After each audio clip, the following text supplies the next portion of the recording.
Este é um programa que se dedica a apresentar o pensamento original e próprio de intelectuais latino-americanos.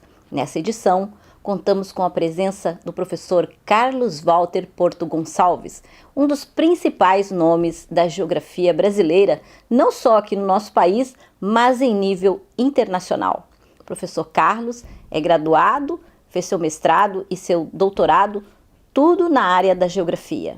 E também tem vários livros escritos, sendo inclusive vencedor do Prêmio Casa das Américas, com o seu livro A Globalização da Natureza e a Natureza da Globalização. Neste programa, ele fala sobre a questão indígena na América Latina. Eu acho que, preliminarmente, a gente tem uma questão no debate da questão política propriamente dita, a gente entender primeiro a profundidade da questão indígena. Né? Primeiro que não é uma questão dos índios. Né? Primeiro é chamar atenção para o caráter mais amplo do significado disso, e eu penso que é extremamente importante a gente ter a clareza da centralidade que a questão indígena assume nos dias contemporâneos, nos dias de hoje. Porque me parece que ela sinaliza uma crise de um padrão de poder, eu também diria, e também de saber, que na verdade se constituiu exatamente a partir de 1492. Quer dizer, a gente está vivendo uma crise que não é só uma crise do capitalismo. Essa eu acho que é a discussão que a gente tem que fazer com os nossos amigos próximos, os marxistas sobretudo, né, que tem uma análise da crise do capitalismo. Me parece que a crise do capitalismo é parte de uma crise civilizatória, e isso me parece que é um tipo de interpretação distinta. E por isso me parece que o indígena emerge, porque 1492 começa exatamente contra o indígena. Na verdade, o que era a Europa até 1492? Na verdade, todos os caminhos levavam para o Oriente. Né? Se Oriente, rapaz, diria o Gilberto Gil. Né? Quer dizer, todos os caminhos levavam para o Oriente. É a quebra do caminho, né, de Constantinopla, né? Isso que obriga a buscar outros caminhos. E nesses outros caminhos, no meio desse outro caminho, estavam as chamadas Índias Acidentais, que alguns vão chamar de Índias Ocidentais. Mas o encontro com a América é que vai tornar possível que a Europa, com a exploração da América, ganhe a centralidade que tem.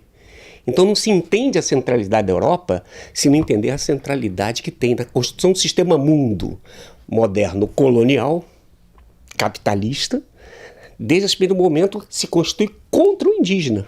Né, com a chamada, como vai dizer o Dussel, né, na verdade não com o descobrimento da América, mas com o encobrimento do que aqui havia.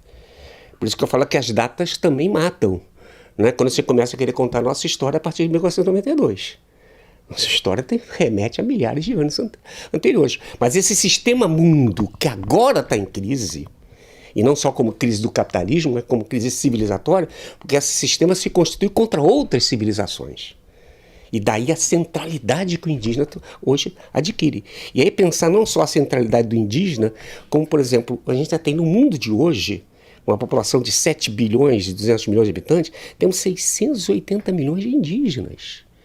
Isso dá mais que 2 vezes a população norte-americana, dá mais do que a população europeia. Está falando de minoria? Qual é o critério de minoria? Né? E essa condição de serem outros, né, que se reivindicam como sendo povos originários, povos que têm outra origem, que não é a origem centralidade. Então não é uma questão qualquer. Eu acho que isso obriga que a esquerda tenha que ter uma outra dimensão do que está se passando. Não é? Porque me parece que a redução, que a gente vai ter que superar o capitalismo, e aí o Marx é um companheirão, né? O que ele nos oferece é um patrimônio que eu acho que, né? Enfim, embora às vezes eu acho que as pessoas ficam subindo no ombro do Marx, né? E ele vai afundando. Embora eu me reconheça como um anão diante do Marx, um anão pode ver mais longe se sobe no ombro dele para tentar ver mais longe do que ele. Né? Mas partir do Marx me parece fundamental, mas me parece ao mesmo tempo não suficiente. Porque me parece que a crítica não é só ao capitalismo, que é, e nisso o Marx acerta, mas é também contra a colonialidade. Essa maneira de negar o outro, negar esse grande patrimônio da humanidade, que é a riqueza da diferenciação de povos, as diferentes humanidades da humanidade. Né? Então me parece que a primeira coisa é limpar isso. Né? É chamar a atenção da centralidade da crise civilizatória, né, nesse momento que a gente está vivendo. Né? E aí países como o Brasil, que aparentemente não tem a relevância indígena em termos demográficos, né? Nós temos cerca de 0,5% da população como indígena, mas temos uma grande questão a ser debatida, né? O Brasil é o país mais indígena, eu provoco isso várias vezes, é o país mais indígena da América. Aí as pessoas falam assim, Carlos pirou definitivamente. A gente sabe que a Bolívia tem populações, em torno de 60% se reivindicam indígenas. Vai para o México, você vai ter lá a população indígena relevante, Guatemala, Peru, né? Enfim, e se você for por regiões da América Latina, sul do Chile, enfim, regiões específicas, a predominância nisso é clara. Aí você vem dizer que o Brasil é o país mais indígena? Assim, qual o país da América que tem 305 etnias? Não tem nenhum país da América. Então o Brasil desfruta de uma condição de ter uma multiplicidade de povos, uma variedade de povos que nenhum país da América tem. E populações pequenas, cada uma delas. Nós somos ticunas, né? Lá na cabeça do cachorro, lá na Colômbia, fronteira do Brasil com a Colômbia, né? Mas então são muitas populações diferentes, o que também é um patrimônio. É um patrimônio, né? E a gente não sabe, eu não conheço ninguém. Vou fazer uma exceção, eu tenho uma coisa que mais me honra, é uma carta, um bilhete da Câmara dos Deputados que eu recebi, pois o nome da pessoa ao final, me agradecendo e pedindo desculpas por não ter lido a tempo durante a Constituinte a proposta que eu havia feito de ele declarar o Brasil como sociedade, um país pluriétnico e plurinacional. Isso em 82, eu mandei essa proposta para um deputado, que era o Florestan Fernandes. E ele me agradecia a proposta e pedia desculpas de que ele recebia muita coisa e não tinha tempo de ler isso. Então ele achava que também era raro chegar a proposta, eu me senti muito honrado que eu ousava fazer uma proposta, até que ele concordava plenamente. Então é importante botar isso no crédito, talvez dos poucos intelectuais brasileiros que teve sensibilidade para a questão racial e para a questão indígena, né? Então me parece que o Brasil goza, né, de uma responsabilidade, né? Nós temos uma área de cerca de 110 milhões do território brasileiro, eu falo ainda porque eram 850 milhões do território brasileiro, eram indígenas. Nós ainda temos 110 milhões de território brasileiro como área indígena. Isso é uma área maior que a Bolívia. Então o Brasil, de certa forma, é mais indígena que a Bolívia. A Bolívia tem 36 povos indígenas, o Brasil tem 305, 274 línguas. Quem de nós, pela esquerda, se orgulha que isso é um patrimônio, que a partir daí a gente vai construir uma sociedade brasileira, como se a gente pudesse defender uma Amazônia, defender um Cerrado, defender uma Caatinga, como patrimônios naturais da sociedade brasileira, né? Que ao mesmo tempo estão impregnados de cultura pela ocupação milenar. Porque se a gente começa a contar a história de 1500, a gente não considera nada disso. Mas, por exemplo, povoamento na Amazônia, o último dado que eu tenho da formação Chiribiquete na Colômbia, 19 mil anos. E a Nélida, Guidon, lá no Piauí, bota isso para 40 mil. Né? Mas, enfim, considerando a Amazônia, você tem uma população, uma presença de 19 mil anos. Na Amazônia brasileira, em Monte Alegre, no Pará, tem presença indígena de 11.200 anos.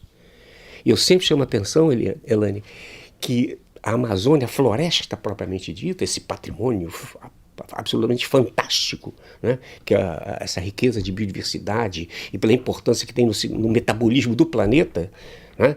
Essa região, ela não tinha floresta até cerca de 10, 11 mil anos atrás. Tem a ver com as mudanças climáticas globais, de 12 mil anos para cá, e a floresta começa a ocupar, porque o clima se tornou mais quente, então as calotas polares no planeta regrediram, essa água ficou disponível para evaporar e por questões tropicais, elas precipitam nas regiões tropicais de maneira mais intensa. E a floresta começa a avançar sobre o cerrado.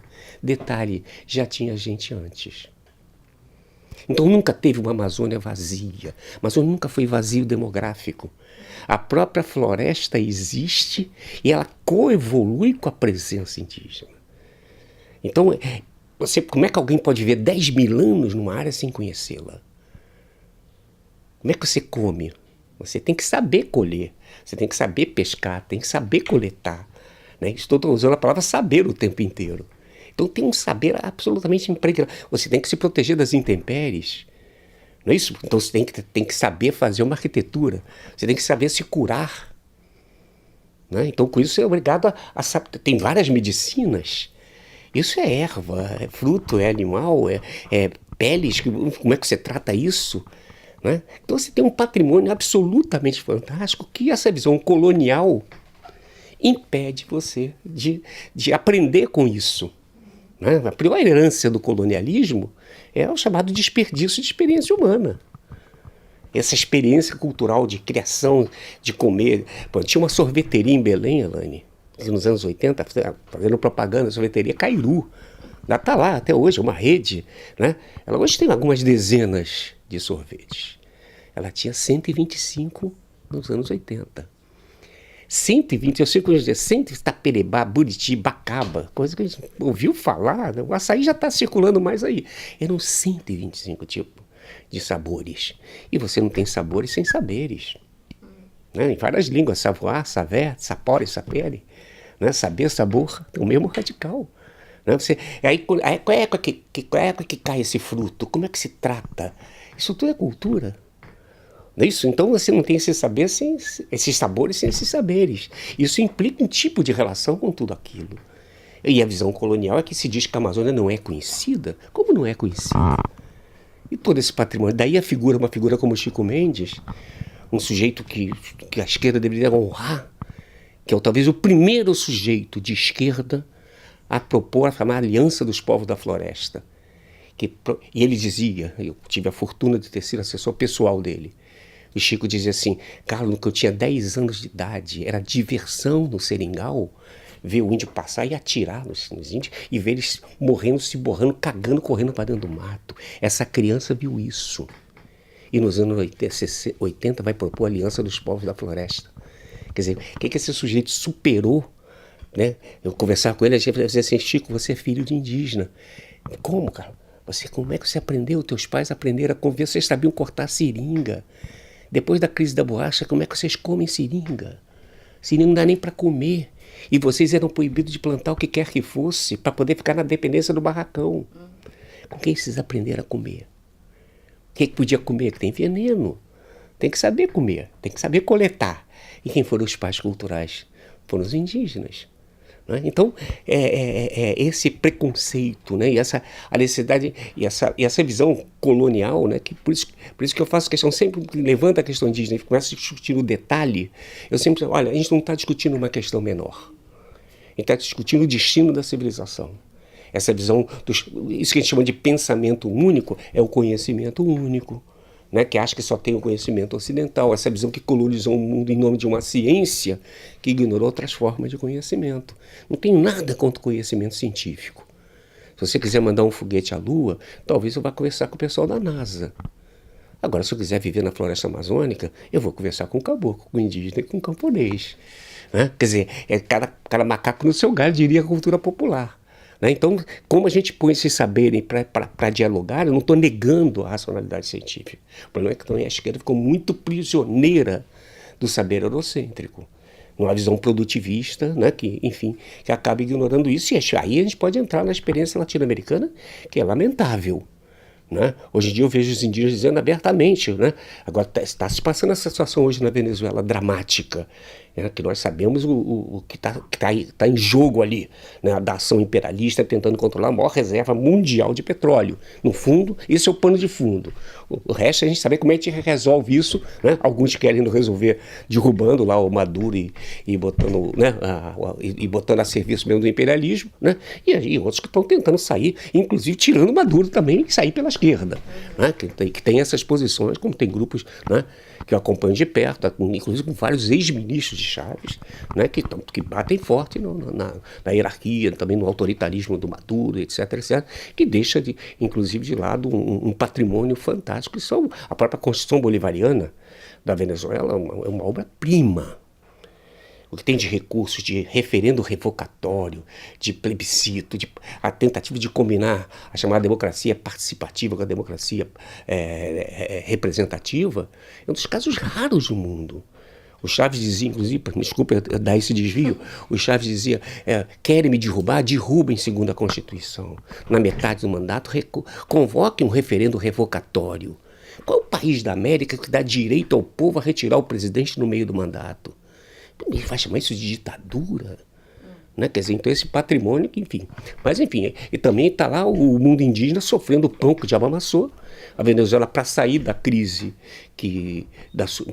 essa coisa nefasta, que é histórica na Venezuela, pelo menos ao longo do século XX inteiro, que é a dependência do petróleo, né? Para sair dessa dependência, até porque, né, recentemente sabe que essa crise também vem de uma despencada do preço do petróleo de 120, 130 para 40 dólares, está subindo um pouquinho, mas enfim, quebrou o país. E a dependência, a Venezuela saiu disso, né? Primeiro ampliando o processo de exploração mineral.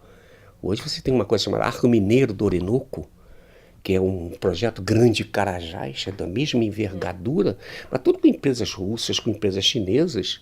Né? Também não leva os indígenas em consideração. Não, exatamente, isso que eles denunciam. Assim, não vem, como os indígenas têm dito, não vem dizer para nós que nós não sabemos a diferença entre direita e esquerda. Eu sei que entre vocês têm diferença. Agora, vocês com relação a nós, vocês não têm diferença.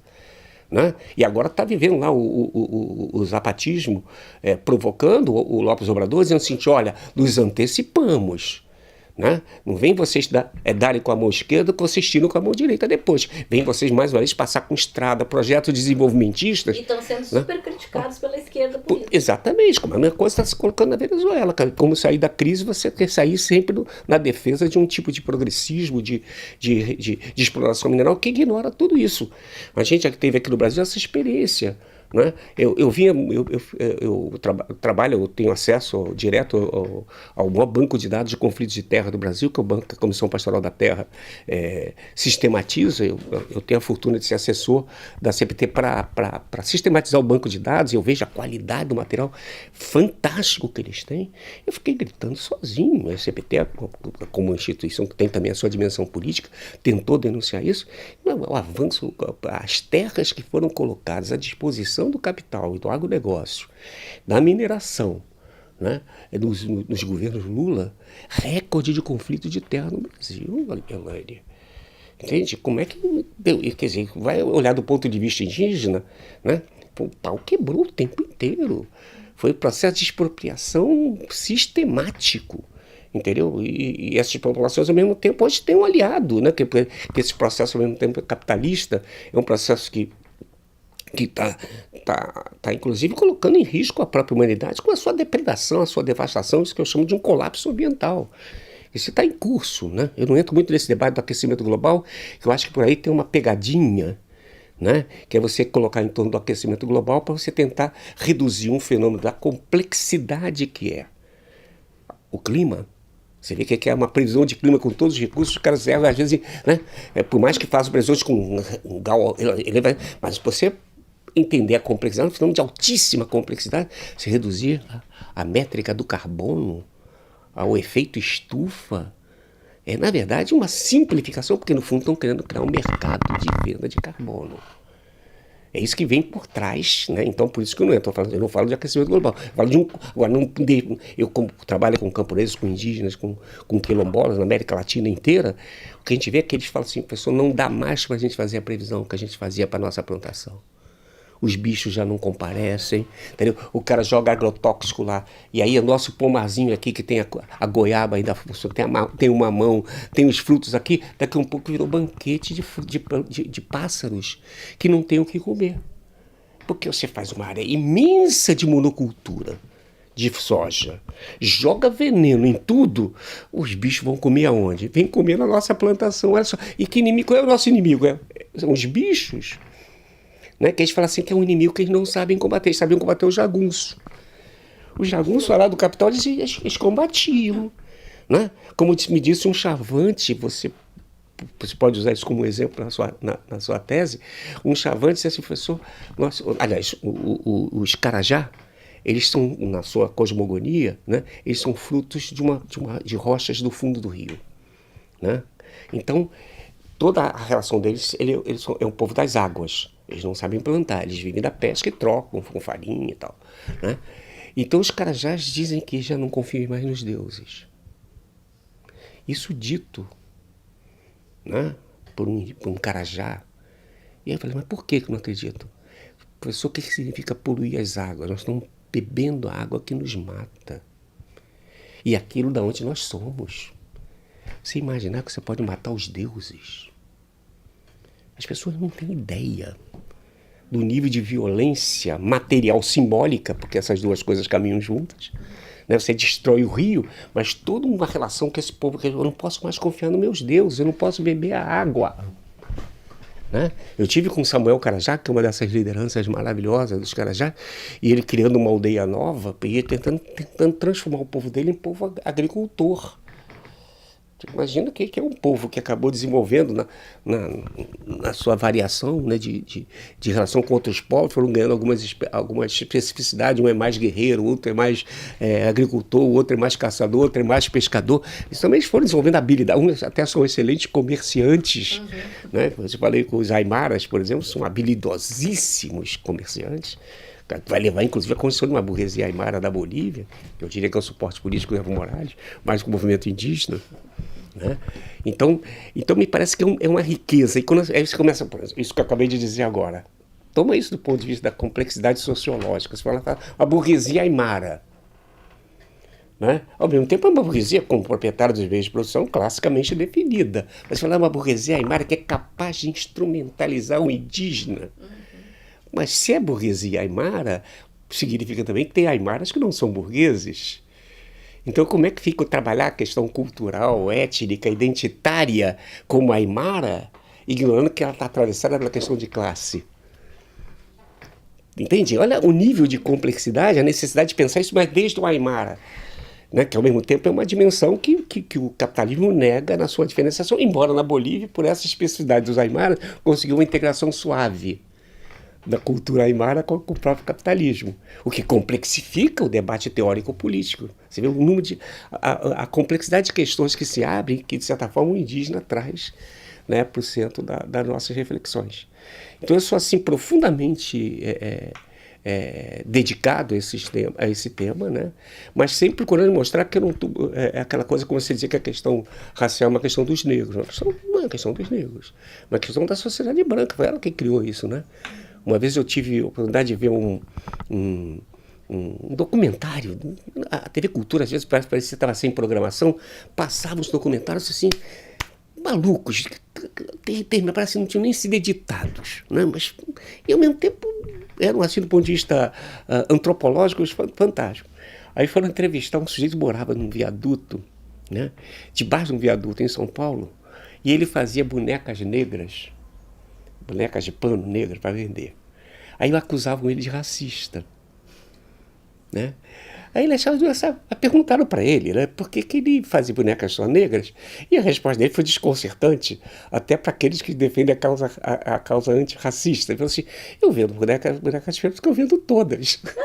A razão dele era de um pragmatismo. Né? Falou assim, ó, se eu fosse vender branco, todo mundo vende branca, e eu vendo bonecas pretas, que não era nem...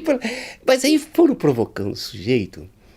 Aí ele, uma hora que ele falou assim, mas, por exemplo, o problema do preconceito racial é uma questão de poder. Então, um negro, por definição, ele não pode ser racista. Porque o sistema racista foi inventado como um sistema de poder.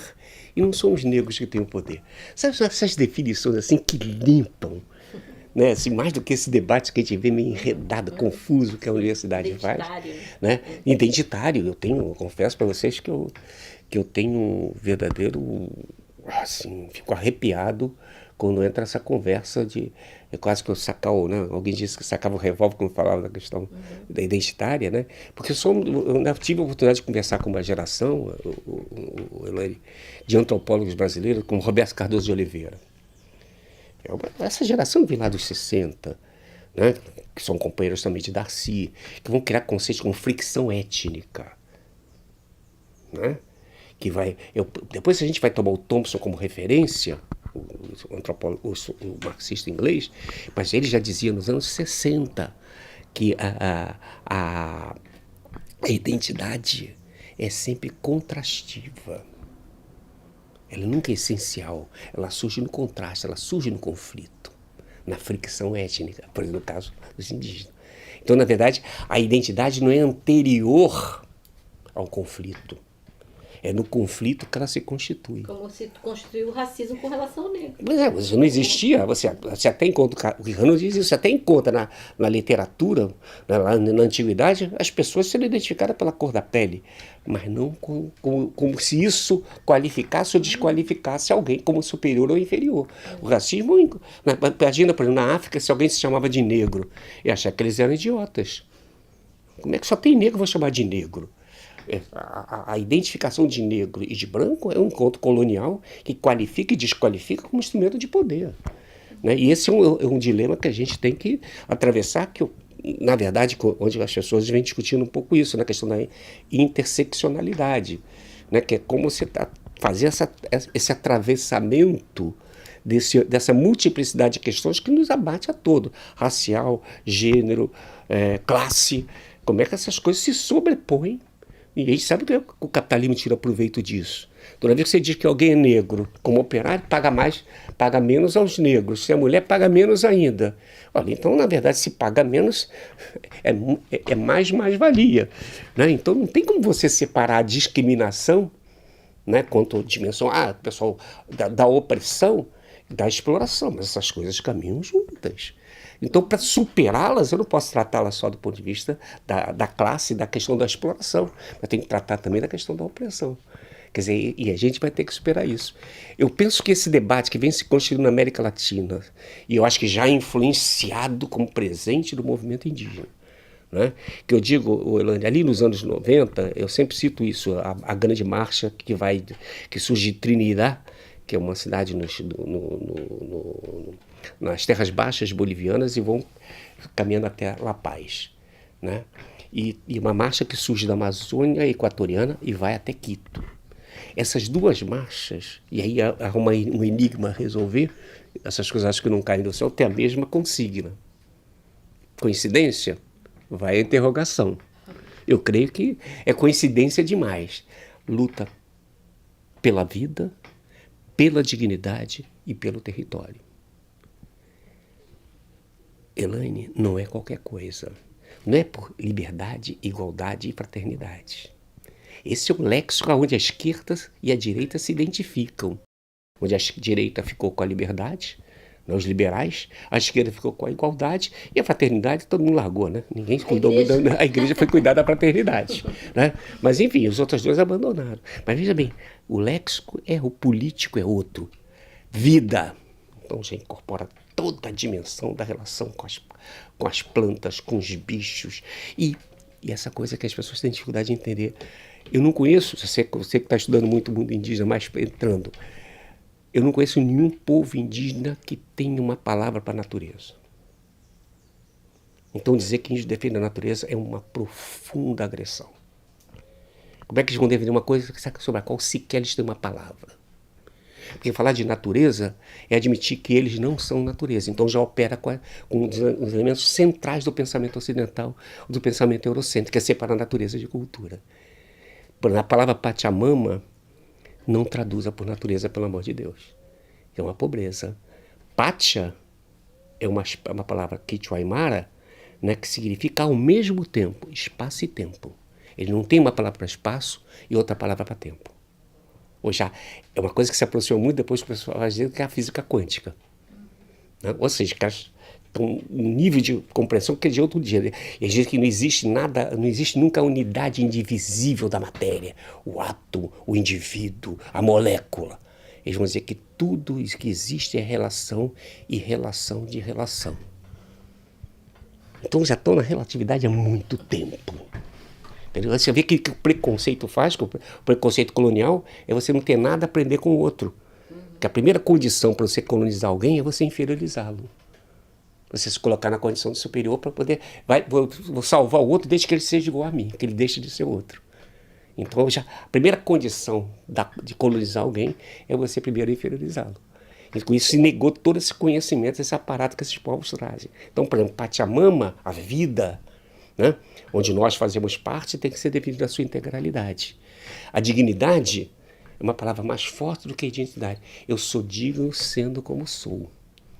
E respeito. A dignidade tem a ver com essa dimensão identitária, mas veja que eles não estão reivindigando como identidade, assim como dignidade, que é uma coisa que vai aparecer muito em documentos indígenas. né? A questão da dignidade. E mais, agora, para eu poder ter a minha dignidade, isso não é uma coisa abstrata, cultura. Eu preciso das condições materiais, eu preciso do território. Então você vê que cria uma unidade: vida, dignidade e território. Ou seja, você não pode pensar a sociedade dissociada dessa dimensão. Eu acho que eles estão oferecendo para todos nós um outro léxico teórico-político. Então, por isso que eu falo que a questão é civilizatória e não somente questão indígena.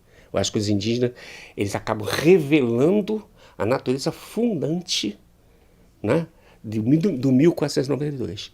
Eu tive a fortuna de 1992 estar trabalhando, eu trabalhava com os seringueiros, aí veio aquela conferência no Rio de Janeiro, e aí eu estava ali trabalhando com os indígenas, naquelas tendas, lá no aterro do Flamengo.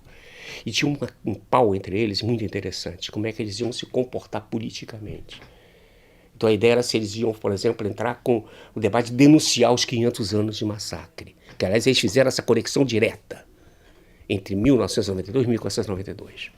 Já atualizaram, mostraram a história de longa duração, como múltiplos tempos atuam ao mesmo tempo.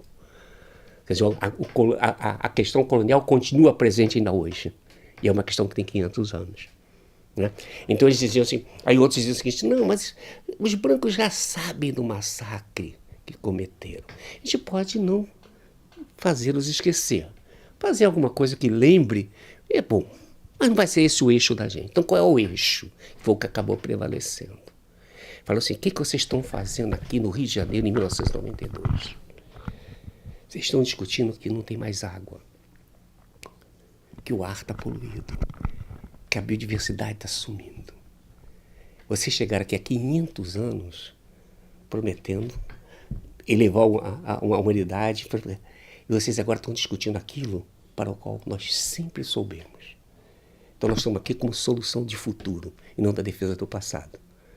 Eu acho que isso é de uma profundidade que eu acho que a gente merece estar junto nessa busca e de refletir sobre essa questão. E mais uma vez, não é uma questão indígena, é uma questão civilizatória, e que os indígenas são os mais autorizados para a sua condição de outros, né, a colocar para a sociedade hegemônica com toda a sua soberba civilizatória. Por isso eu sempre insisto: a crítica é o capitalismo e a colonialidade. Não é uma ou outra, é as duas coisas ao mesmo tempo.